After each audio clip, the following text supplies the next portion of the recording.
Hello guys, welcome back. How are we doing? I hope you're all doing great. Thank you all so much for the birthday wishes. I had a great time and I really appreciate all the kind words. Anyway, today is a very special video. Can you guess what it is? I mean, you probably can because the title kind of says it all, you know?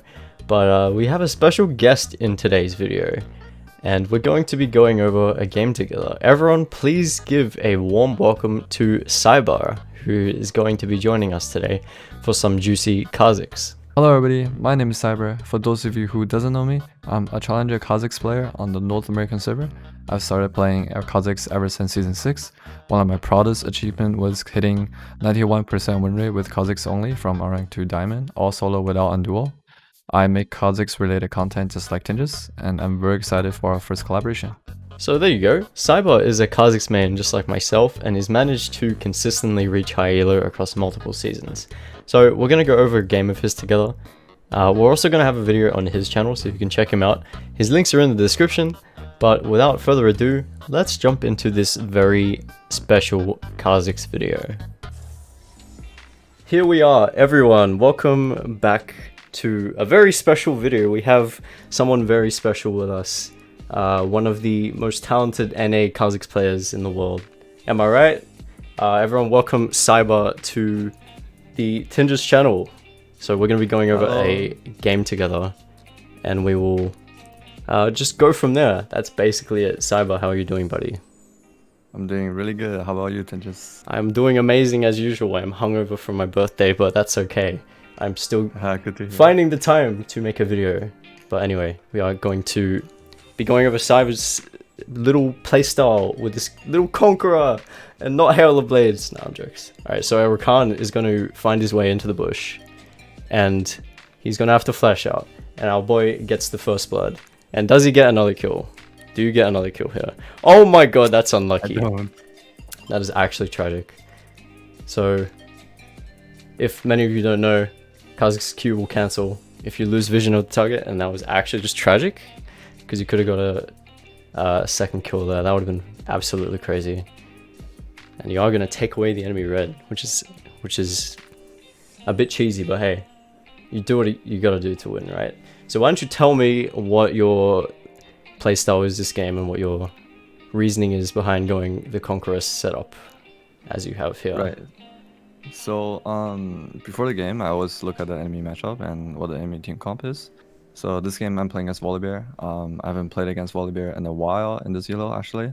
But typically against Volibear or any like tanky bruisers, I go Conqueror. And then this game as well, I got a lot of requests of trying out goredrinker, trying out this build. So this game is, I'm like, okay, this guy's Volibear, goredrinker does really well into that with Conqueror. So I'm gonna try it out this game. So if you look at the runes down below to the left, I ran Conqueror, Triumph, Tenacity, Last Stand. So this pretty much just helped me do against Volibear. There's no way he can outduel me because the Tenacity I have, plus the Last Stand's damage while I'm dueling, and like goredrinker just gives me so much sustain against the matchup. Pretty much that's how I decide my mystic item, and then slow into the game based on how fed or the situation of the game. I'll probably build different item depending on how the game goes.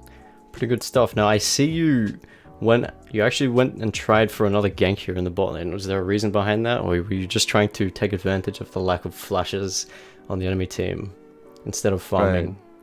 Because normally what I would do here, I would just like full clear and go from there. But it seems you had a different idea in this scenario. Right, because we burned the enemy bot lane both flashes from level 1, right? And like I guess I just got used to it from like playing amateur or like a competitive league. So we split the map to bot. So I just want to stay bot side. So this way it gives my bot lane pressure to push in the lanes whenever, so they can like freely punish the enemy without having to worry about the jungler ganking.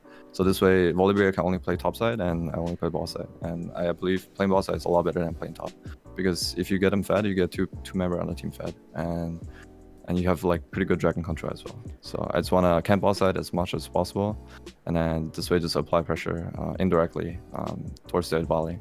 So this is cool because this is like the complete opposite playstyle compared to what I used to usually go with Kha'Zix. You're actually like spending a lot of resources into getting your bot lane ahead and making sure you're playing bot side. And as you said, like splitting the map, this is awesome. This is a really good gank, and you can easily just jump on them here because you have, there's no flash on the Aphelios, right? And there's no, there's just no way they get out of that because there's a Nautilus, big ass Nautilus, and Kha'Zix, just no chance. And so yeah, I think this is a really good decision actually, and I guess that's why you're like in the higher elos and I'm stuck in diamond still.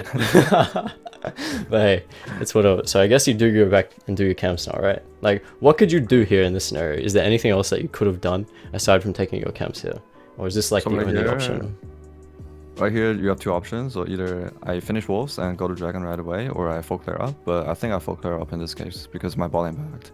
But if my bot lane stayed and they want to stay in lane, I probably would have won the dragon and just secured a fish dragon. That's fair, yeah. And you do have a lot of gold here, so I think it would be good to actually try and go for a recall soon. So I'm guessing you expected all your camps to be taken up here, right? Because you did split the map early, and yeah, you pretty much want to reset them. Yeah, you pretty much should expect like all these camps to be gone. But he didn't actually take your Krogs, and that's kind of huge actually, because you get level 5 here, and that's gonna give you actually a decent like advantage, I feel like. How do you feel about the time it takes for Krogs to fall? Are you upset about it? Yeah, I'm upset about it. It's pretty slow. Because I fucking hate that shit. I hate it. Anyway, so we do see that Sybr is actually going to go for the very popular build that has been making grounds lately. So he's going to go into goredrinker this game. Any insight into why you're going goredrinker here? Or is it just because you're going conqueror? Or is there another reason? Right, mainly because the matchup and conquer, but the second reason is a lot of people have been asking. I never played this build before. It's all like theory testing and just thinking about it. I haven't actually tried any action, so this game I wanted to try it. That's fair enough. So you're once again going for another gank here and burning another flash. As soon as it's off cooldown, you burn the Rakan's flash and Aphelios flash and a double kill for Sybr. That's absolutely crazy. And I feel like this is such a good play because you're just setting your bot lane up to be insanely strong compared to the other bot lane. So that's going to be nice. Plus you have dragon control because you're playing near the bot side. I feel like was this an idea? It's probably just a bonus that came alongside with playing in the bot side, right? Initially I just want to go for the bot play, but dragon's up, the enemy jungler is not really contesting it, so it's a nice bonus here. Alright, what's your opinion on the best dragon for Kha'Zix? Do you have a preference or something you like? Ooh, it's a tough question, isn't it? Oh, it's a tough. Do you mean soul or like each individual? I would say soul. We'll just go by soul here. We have to go with the Infernal Soul, right? Of course. Big damage. Yeah. Absolutely. I do love Winddrake actually. I feel like it's super underrated, especially when it's the soul. I feel like the patches of move speed around the map are super nice. But hey, still, like, you can see Sybr here is hardly even setting foot into his top side, and it really shows you how much he's dedicating time towards just playing bot side and making sure they completely have full priority and just I respect this. I would just go full clear, bro. I'm sorry, I'm so greedy. Oh, you can see a scrap going on in the mid. Actually, solo kill onto the counter, very nice. So now you have like mid lane priority, right? Or would you say you don't? I do for sure. My mid laner already pushed in, and we're chilling. So, I mean, here is a good time to take camps. I mean, you've counter jungled, you've taken the volleys red, taken his raptors, and now your bot lane is resetting. So there's not much you could actually do in this span of time aside from take your camps. Is that right?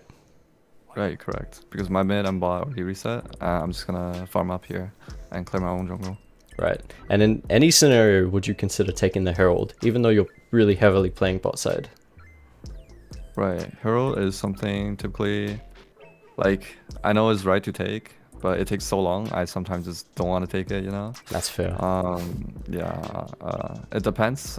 If I'm like around top and there's no opportunity on the map, I probably go for Herald. So there's going to be a fight here. You can see how he dodges the volley stun with his R initially, and then he's going to be forced to flash out, but it's really not going to be enough here, and Sybr's actually going to pick up a solo onto the volley. So that was pretty nice. You can In my opinion, what do you feel about the volley matchup? Because in my opinion, I feel like it's pretty simple so long as you've got the right setup for it. Right, like I believe it's pretty simple as well. Especially this guy took aftershock, so that means like he doesn't stand chance to duel against me ever. But if he took like press attack, for example, or like any aggressive runes, then in my opinion, you just kite him a little bit. And if you dodge the Q, dodge the E, the QE combo. If you somehow dodge the E, the matchup becomes like really easy. But you have to play slow and kite him out. Yeah. It seems Winnie the Pooh is looking for his honey again. With the Gromp in the enemy jungle, but Cyber's like, fuck no, he's gonna take that away and he's gonna start the Herald. So you don't like doing Herald, do you? Me neither. I mean, yeah, it does take forever. And I assume you're gonna recall soon because you have 2k gold, right? That's enough for goredrinker, I believe. Right. Should be, yeah. So once you get that, like, I mean, I feel like the volley matchup becomes even easier because I don't think there's any way he ever kills you. I don't think there's many threats for you on this team. Would you agree? I mean, I feel like you've got like Rakan that can mainly shut you down, and that's about it. Maybe the Kiana ulti can do a lot of work against you, but I feel like there's not much CC that can really control you here. But that could just be me. Main thing is like Rakan combo into Kiana, or the reverse into like Vladimir AoE damage. I guess that's the main thing. Yep, and I'm sure you're gonna be fine because you're going conqueror goredrinker build. So you're gonna go for a gank here, and he just narrowly gets away, which is very unfortunate. Do you decide to drop the herald here? Probably not. I suppose not. Probably not worth it because you've got goredrinker now. So there we go. We'll take that. And your boots for this game? What are you going? Mercs, it seems. I feel like that's a good choice. Yeah, just to probably keep yourself alive in case you do in fact get CC'd. Looks like they're going to try and go for a bot lane dive here, but to be honest, that's not worth at all. Holy, that's a 2-for-2 trade in a 4v2. You really don't want that happening. And what are you going to do here? It seems you might try and look for another pick. It seems you have mid lane prior. To be honest, maybe you could have put the mid lane... you could have put the Herald in the mid. Do you think that would have been a good option? Or is that something Yeah, I think that would have been pretty good, honestly. That was probably my mistake this game. I tunneled a little bit onto the farm here because dragon was spawning. I just want to clear my jungle before dragon. That was like a little bit greedy play by me, but in the right play there, definitely I should have herald mid here. That's okay. I'm one for getting greedy with farm, believe me. It happens to the best of us. So yeah, we are going to have the second Drake here with pretty much full control over it, right? Well, not really. Right. Actually, we see the Rakan mid. So it should be okay. He feels is by himself, actually. Maybe you could have gone for something here in the bot lane while the Ophelius is still alone. Maybe that could have been a possibility, but taking the dragon is super fine here, and I don't think there's anything the enemy can do about it. Rakan tries to steal it with the Q as if he's ever going to get that, let's be honest. And yeah, we still got the Herald to play around with, so that could be a... Oh yeah, the Ophelius is getting dived, as I was saying. Like, that guy's a sitting duck without his Rakan. And so... I know many people have a really big image about Kha'Zix and that he's really good at counter jungling. But do you think he's that good at counter jungling, or is he just like, is it something you shouldn't be going for in a lot of your games? I mean, I'm sure it's situational, but I hear a lot of people saying that you should just invade non-stop with Kha'Zix. But in my opinion, that's not the case. What do you think about that? Yeah, in my opinion, I believe he's not the case as well. Like, I believe it is fine once you have your damage item and like it's mid game or late game, then it's fine to perma-send the enemy jungle. But I feel like early game is too risky to play that playstyle, because if you do mess up and you get behind, it's pretty bad for you. So I typically play a little bit safer, and then I work towards my first item. Once I get that, then I can try to play a little bit more aggressive here. Yeah, that does make sense, and I really do recommend that to a lot of players that are just picking him up, not to get carried away with invades. Anyway, you're gonna let a massive ISO Q on the Kiana and pretty much save the Lucian there, so that's pretty nice. And it just goes to show just how much the bot lane prior paid off, because now you're already taking the second tier tower at 14 minutes in the game. Normally at this point I would still have all the towers up and just be doing jack shit. So this is actually a really good, just MVP gameplay by Sybr in my opinion. Even though the Samira's got like 1,000 kills, but I feel like you've just done so well in snowballing that lane, and it just paid dividends for you in this game. But I do think that what's the plan here now? Because I think a lot of people get stuck in the scenario where after they take the first early towers, and you know, they get their level 6 and they get all their power spikes, I think they struggle to find out what they need to do. So what do you think you should go for in this game? Should you just go for the top side now and try to get that tower, or is there something else in mind? So typically, if you already broke bot tower, just have the bot laner rotate to mid or top, and then you wanna just hover them and then invade the enemy top side. That definitely makes sense, because there's absolutely nothing you can get in the bot side of the map. So there's going to be a bit of a fight here. You're going to pick up the Vladimir, and you're going to use your R Evolve to kind of stay alive and play. Oh my god, look at that. It's disgusting. They can't really touch you so long as you have R Evolve up. And that Conqueror goredrinker is going to do a lot of good there. You're still holding your leap. This is crucial. That's really well played. But the volley's actually going to flash over. He's going to try and ult you. Oh, I see that goredrinker coming up. Oh, he's going to die anyway. The goredrinker is going to heal you for the Kiana. Super nice. You missed your W. Hey, listen, man, it wouldn't be a Tinjus video without missing a W.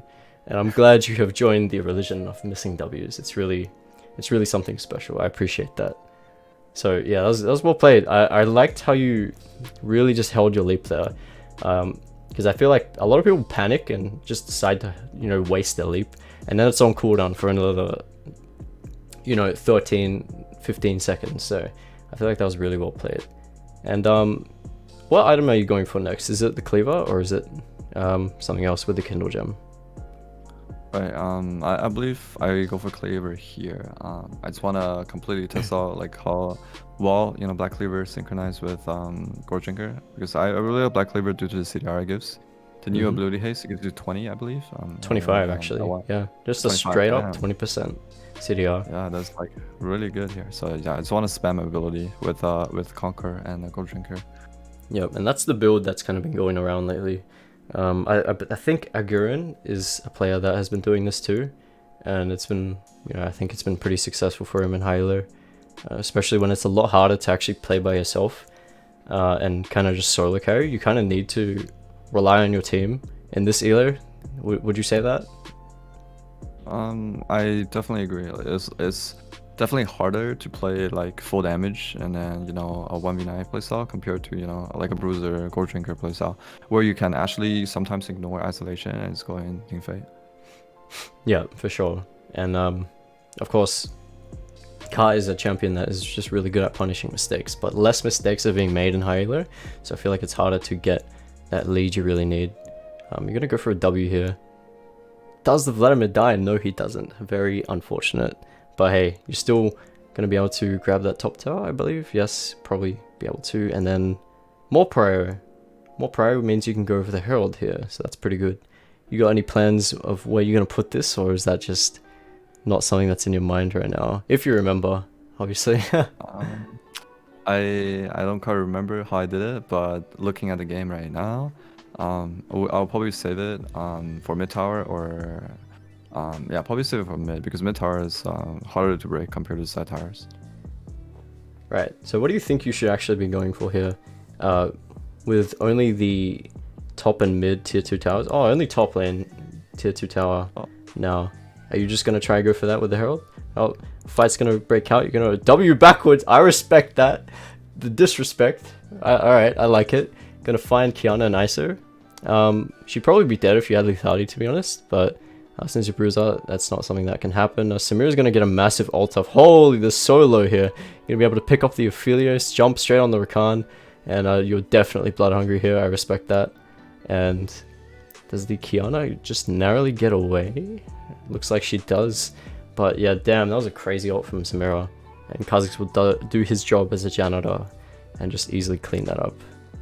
So it's 18 minutes now. We got Baron, right? Do you think this team could actually... Do you think your team could easily do Baron here, or is that just not on your mind just yet? Are you gonna wait for like a pick or something?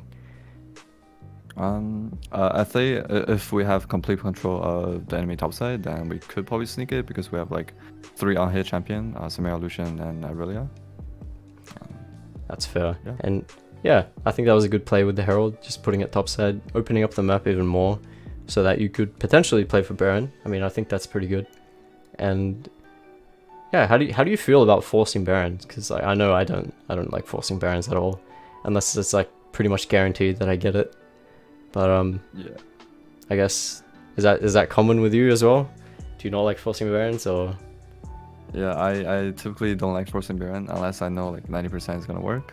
Typically I only start Baron if the enemy is playing too safe. I want to force them to come out of base or towers, then I might start Baron to make them come out, and then we just go on them instead. So this item after your cleaver, is that what I think it is? Is that a Sterak's gauge that you're going for? It is the Sterak's gauge. What do you feel about that item? How do you feel about it? Because I know I'm on the fence about it. I can't really tell if I enjoy it or not. What do you think makes it good on Ka? So, the reason why I went for the item instead of the damage item, because we have 3 damage carries, all mid, ADC, and top. I don't need any more damage on my team, so I'm just going for like survivability plus a little bit HP, so I can just jump in and get my W down, and then do my part and be annoying bug to the enemy backline. I guess that does really complement the kind of bruiser playstyle that you're going for here. And so I think it's a pretty good buy in this scenario. A Kiana ult's going to come out and decimate your entire team, but you're still just trucking away in the middle of the fight, taking pretty much hardly any damage at all. And this is basically what you can do with Bruiser Kha'Zix. You can just kind of walk up and just look at that goredrinker heal. That was amazing. You hit it on 3 people and you just healed. I don't know how much health that was, but it was a lot. And so that's kind of the situation you want to be going for with this goredrinker Kha'Zix. And now the Lucians are super fed, so he's going to be cleaning up whatever he can. He's gonna just throw away his ulti for whatever reason. And you can see this Aurelia is actually pinging your stuff. She seems to have found a liking for that kind of build. But yeah, me personally, I'm like, nah, I can't do it. I can't bring myself to play these kinds of builds. If I'm going to, I'll still go like lethality. But yeah, maybe I should try it sometime. I should probably take notes from you. So you're gonna jump on the Vlad here, and are you scared of him at all? No, you're probably not, are you?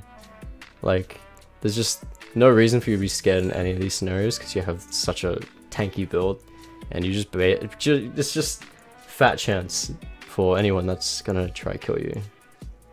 What do you think about the build path on Sterak's? Do you hate it? Because I absolutely hate it. I really do hate it.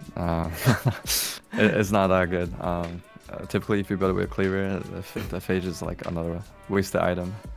Do you think there's any other item you could have gone in this scenario that would have helped? Maybe lethality to help you actually deal more damage, or is that just not on your mind at all? Yeah, I think Edge and I would have been like pretty decent here against the Kiana or like the Rakan engage or even Volibear. Yeah, I feel like Edge and I would have been good here too. That's probably something I would have gone for, considering I had such a huge lead. You were so ahead this game. I would have definitely gone for Edge and I, but I think the Sterak's is just a super safe choice because you are getting AD from that too, and yeah, I don't think it would have made a huge difference if you were to go Edge of Night because your team is already so ahead. I don't think you need to be focusing on damage here. Is that right? Right. Correct. Yeah. Yeah. So we're gonna pick up is this the 3rd dragon? Oh, it's Ocean Soul. Even better if you even get that Ocean Soul, which I don't think you will because I think the game's ending soon. But if you were to get that soul with the goredrinker conqueror build, my god, it's gonna be impossible for you to actually die. And now I think that's basically it. Like, I feel like you've just completely carried this game, and like, I don't know. All I have to say is well played, because this is like super different playstyle compared to how I would normally play Ka. But yeah, just a lot of respect for actually hard playing for your team, and carrying off of that. So well done. So I think all that's left is to kind of just close out the game here. Do you have any closing thoughts on this game, or is there something you'd recommend the Kha'Zix players to try out, or whatever? Do you recommend they try out this goredrinker build? Yeah, I believe if you're really new to Kha'Zix, or if you're in fights you hesitate a lot and you don't know what to do in team fight, I would suggest or recommend you trying out this build. This build actually gives you a lot more survivability in fights, and you can do a lot more champion with this build, with conqueror especially and goredrinker. Like barely any champion can duel you because you have so much sustain and conquer damage. Take a look at that. You were just running in like a madman and just surviving all the time because of goredrinker. That really just shows the absolute strength of what this build can accomplish. So thank you, Sybr, for actually coming on here. I appreciate it, guys. Check out Sybr if you haven't yet. His links will be in the description. Go sub to him, go follow his Twitch, all that good stuff. And thank you for coming on, Sybr. Thank you very much, Tinjus. I will see you guys next time for another video. I will actually have a video on Sybr's channel as well, so check that out. And yeah, thank you guys for watching.